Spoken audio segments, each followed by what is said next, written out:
मुझे ठीक से याद है 2010 का साल था और मेरा आईएएस का मेंस का एग्ज़ाम था। मेंस का एग्ज़ाम था और कुछ 2-1 महीने पहले दुर्भाग्य इस बात का था कि मेरे अल्सर कोलाइटिस डायग्नोस हुई बड़ी आंत में। तो मैंने सोचा कि मेंस दे देता हूँ, उसके बाद मैं डॉक्टर के पास जाके चेक करवा दूंगा। तो बीमारी क्या दिन ब दिन बिगड़ती गई। तो छठे सातवें दिन एक साथी ने कहा कि मेरे साथ ही रहता, उसने कहा यार परीक्षा का इंतजार नहीं करते अपन, पहले एक बार चेक करवा देते हैं, कुछ टैबलेट्स खा लेंगे, उसके बाद ठीक हो जाएगा, मेंस दे देना, उसके बाद बढ़िया चेकअप करवा लेंगे। ठीक है।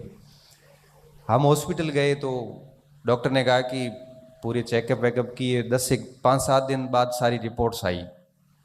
तो रिपोर्ट्स आने के बाद में डॉक्टर ने कहा कि बेटा किसकी तैयारी कर रहे हो? मैं कहा मेरा आईएएस का मेंस है दिसंबर में। और ये बात है शायद सितंबर अक्टूबर के आसपास की, 2010 की बात है।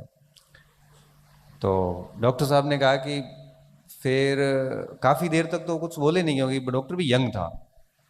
तो उसने कहा कि आप मेंस छोड़ दोगे? थे छोड़ दो मेंस। मैं क्यों? तो क्या मेंस की स्थिति में आप है नहीं?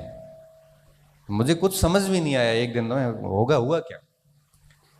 तो उन्होंने कहा कि देखो बेटा ऐसा है कि कड़वी सच्चाई ये है कि अब आप यहाँ तो हेल्थ को चुनना है या जॉब चुननी है।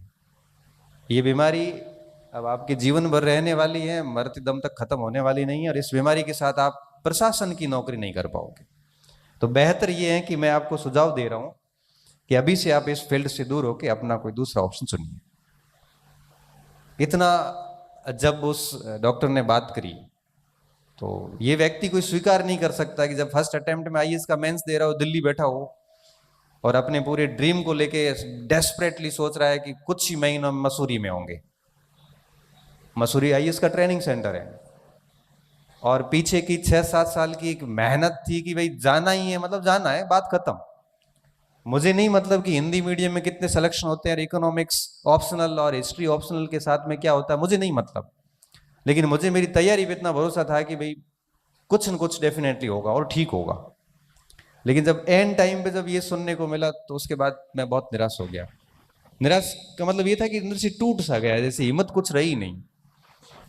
ऐसी स्थिति में भी जब बात कुछ लोगों को पता चली तो हुआ यूं कि फिर मेंस की स्थिति मेरी सच में नहीं रही और 2 पेपर दिए। फिर मैं स्टेरॉइड के इंजेक्शन ले लेके पेपर देने जाता और एक कंपाउंडर के पास जाता था, वो 70 mg का एक स्टेरॉइड का इंजेक्शन देता था यहाँ पे, और उसके बाद मैं पेपर देने जाता। उसने कहा कि क्यों शरीर के साथ खिलवाड़ कर रहे हैं। कुछ पेपर लास्ट वाले छोड़ के मैं घर आ गया। अब आप सोचिए कि आप कहते हो ना कि सर हमारे ऊपर कई बार कोई लोग कटाक्ष करते हैं। मेरे को बाड़मेर आने के बाद कुछ लोग ऐसे मिले कि प्री नहीं हुआ था, मेंस कहां से देगा।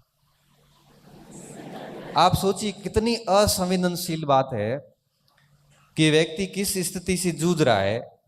58 केजी के साथ दिल्ली गया था, 43 केजी के साथ वापस आया है और 15 किलो भार लॉस करके घर आया है कोई, तो डेफिनेटली कोई बड़ी दिक्कत ही रही होगी। लेकिन असंवेदनशीलता देखिए कि ये चीजें थी। फिर मैंने वापस कोई जवाब नहीं दिया, ठीक है अपने को क्या करना, जी आपको अगर लग रहा है तो ठीक है मान लो। और मैंने मेरे काम करता रहा, टैबलेट्स खाते रहे, शांति से काम करते रहे। आज आप देख रहे हो कि बच्चों का कितना मुझे प्रेम मिलता है।